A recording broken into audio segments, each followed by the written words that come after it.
face hugging the ball boys. Yeah. Oh, Yeah. We should probably hire. Okay, we should. In Lord of the Rings, those little goblins seem very disposable. So many of them die.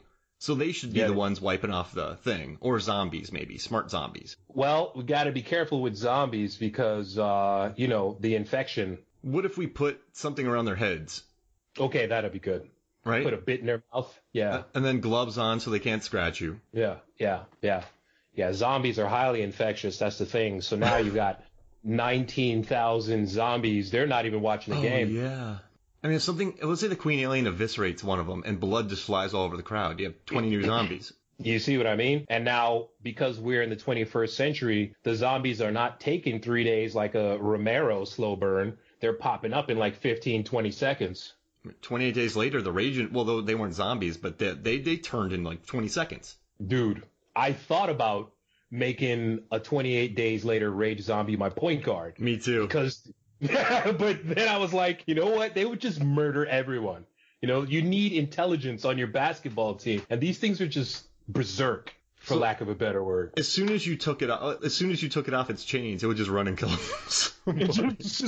Yeah. And here we are for the jump ball, and the Rage Zombie has murdered the other team. And now they're also Rage Zombies. And they just murdered the TV, and they're coming after me. Goodbye, Milwaukee. Yeah.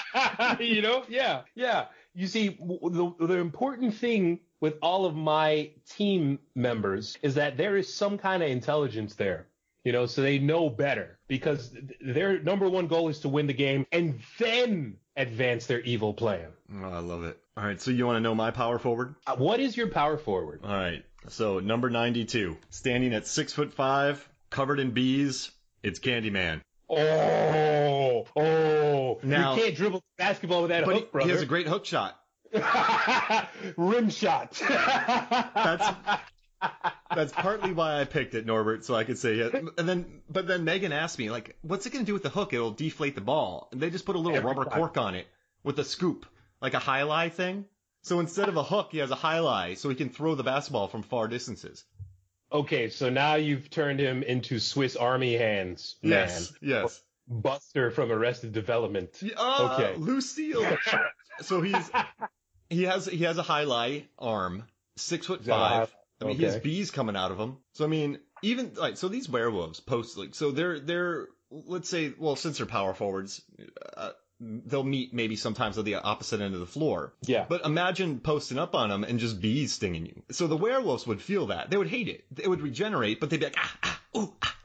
That is a weakness. Werewolves definitely react to pain in a way that the Queen Alien and perhaps the Troll would not.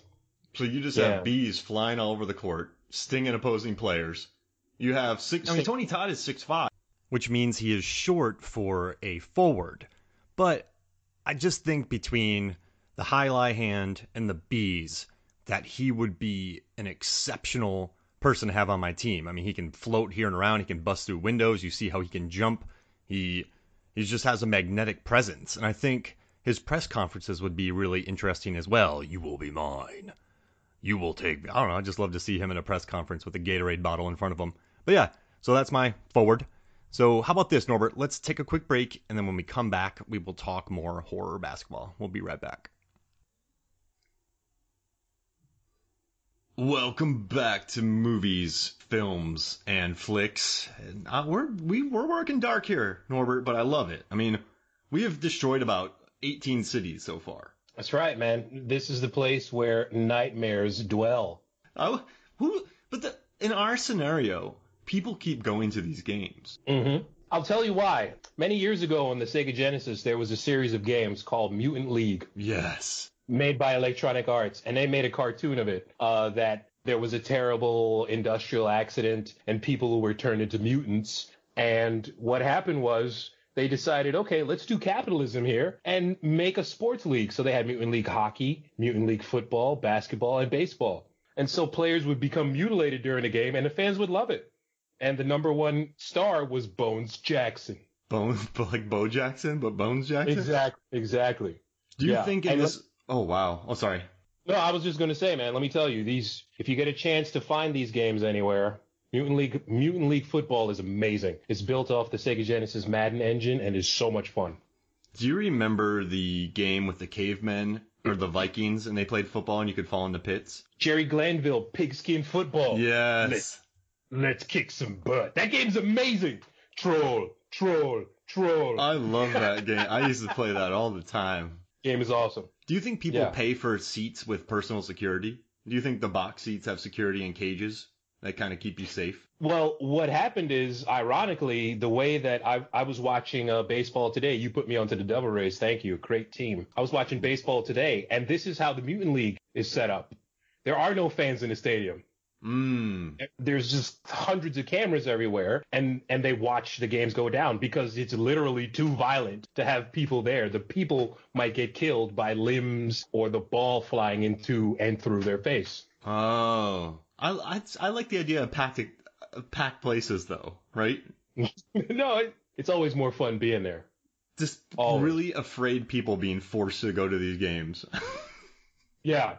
That little net that they put along the third baseline is not going to help you when the queen is diving out of bounds for a loose ball. Let me tell you, baby. Oh.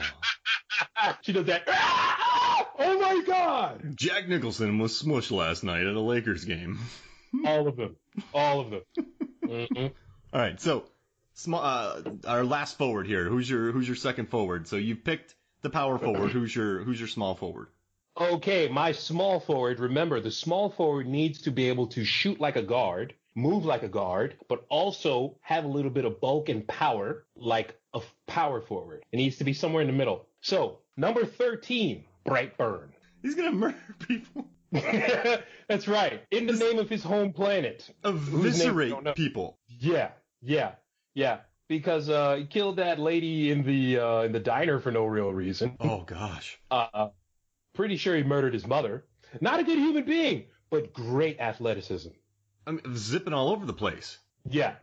So he's got the speed to collect a loose ball. He's got the vision to make the critical pass.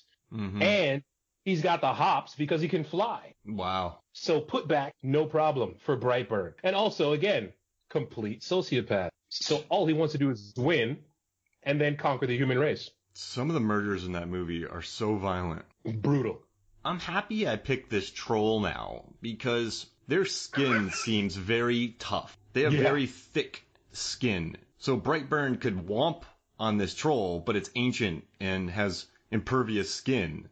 It'll hurt him, but the troll Brightburn knows not to get smushed. He's got the heat vision, bro. We'll see what happens. Yeah, oh man. And if you could make a bright light, he could petrify the thing. Yeah, he keeps, and every time during the timeout, the coach is trying to get his attention, but he keeps drawing that Brightburn symbol in the wall. Stop writing that everywhere. He keeps, and it's cool how the Brightburn symbol looks like that kind of graffiti S that people used to make back in the 80s in their notebook. Oh yeah. So we would need to put some goggles on, like Charles Oakley wore goggles, right? Was that Horace Grant? Kareem Abdul-Jabbar, James Worthy, Horace Grant, yeah. But they would need to be like UV so that they prevent the troll from being petrified. Well, the troll petrifies people, right? No, so the troll... Oh, yeah. But the UV light turns them into stone. Sunlight turns trolls to stone, okay. So we're playing indoors. I don't think Brightburn shoots UV. I think he just shoots heat death. No, I'm just saying if he's a jerk and he blasts them with the UV, or opposing fans blast them with one.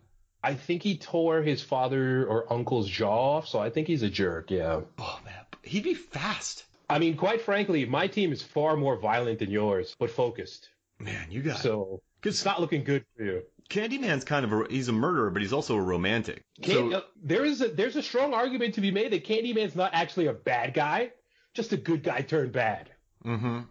I mean, his death was... There it is, all right, and then the troll, troll's a troll. Troll's gonna troll, you know what I'm saying? That's just in his nature. My team's about to take a very dark turn. Okay. Very small dark. Forward. Yeah. All right, so with number 20, let's see, you already have 27. Number 35. Okay. I should have thought of something real quick. I didn't do it, but Johnny Charles Bartlett, Jake Busey from The Frighteners. He's a friendly ghost. Now, he is... I need to know how many people he killed in the beginning. Because he's like, that's my number. I beat all these people, and he wants to get to that number. But yeah. So he's a ghost, but he is just... I'd put the cloak on him, too, because he'd look scarier. But they can touch stuff in the real world. I mean, he hits the car, he does all that. So a basketball will be fine. So we have... Right. I mean, the Queen Alien, she's powerful, but he could just go right through her. And we have the werewolf. I don't know, the werewolf would slash at him, but, maybe he'd slash him, but he'd be okay. And then you have Brightburn, who would fly right through him, but he can still touch people. So I just think having Jake Busey, he's 6'3", 6'4", decent height. He's not big enough for a forward in today's league, but just having a ghost who can fly. I mean, if he floats in the air 6 inches, he's 7 foot. Done. Mm-hmm. So he's, he has that big weapon too that he kills people with, and he's just running through, wiping people out. Now, except for your troll, who's 200 feet tall, you do have a small team. Yeah. However, you get the edge at small forward because your dude's not corporeal. He can't be touched. Okay. So right there, that's your go-to player right there at all time. Mm-hmm. A lot of it runs through him. Yeah. So you're running a lot of ISO 3 with the small forward. And for all the pain and death that my team can deal out, for all the horrific Machiavellian plans of my evil coach, who likes to toy with the emotions of small, psychotic children, we can't stop the small forward, man. Nope. Mm-mm. Well done. Well done. And he's insane, so people are in trouble. And he's insane. This is going to get bad. He's insane, intangible, and non-corporeal. You want to talk about audience death? That guy killed a lot of people. And his fans would be insane. Yeah, we're talking Dark Knight, Joker follower insanity. Yeah. Oh, man, those guys are crazy. Don't get me started on that. This is why we cannot have fans. I think we're definitely going to have to go Mutant League. Every game is broadcast by CCTV or pay-per-view. Because if we have fans, I mean, the legal liability is going to be through the roof. Mm-hmm. Even if you sign a waiver, you lose half your face. The waiver is not going to work in a jury of 12. Yeah, because you're not in the right mind. Because people who want to go to this game aren't in the right mind. So a waiver wouldn't be hold up in court. Right. Remember, we live in a country where that person took a cup of McDonald's coffee, burned themselves with it, and then we're like, oh, the cup didn't say it was hot. And they won. Don't get me started. It blows my mind. And they won. So now the alien queen is diving for a loose ball, and 3 of her arms and her tail eviscerate 20 fans. We're not going to be like, well, you signed the waiver when you came in. Mm-hmm. These basketball games could be run... Oh, no, that's terrible. I'm not going to say it. All right, so, never mind. All right, so, who's your guards? Who's your guard? You got your point guard, and then you have your, shooting guard. So who you picking first? Okay, we're reaching back for this one. Number 20, at guard, from New York City, Seth Brundle, a.k.a. Brundlefly. That's right.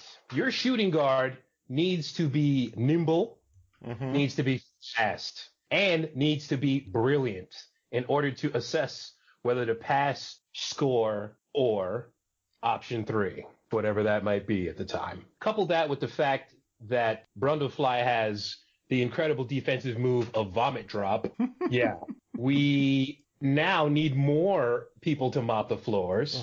And on top of that, the vertical is incredible because this guy can not only jump 20, 30 feet in the air, he can stick to walls. Yep, and it's a fly.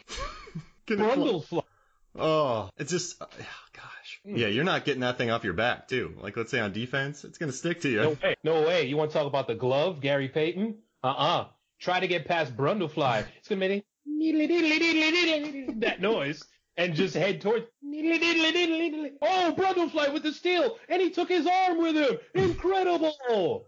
I would be so frightened to be pulling up on the guard, on the Brundlefly, dribbling up the court. Oh, man. Brundlefly's on the fast break. Oh, wait, it looks like he's mutating again. An arm just came out of his shoulder. What's his free throw average? Depends. Is it is the ball free of vomit drop? Does he have the ability to shoot from wherever he wants as long as he's behind the free throw line? In other words, he might be distracted because he's eating those donuts again. Yeah.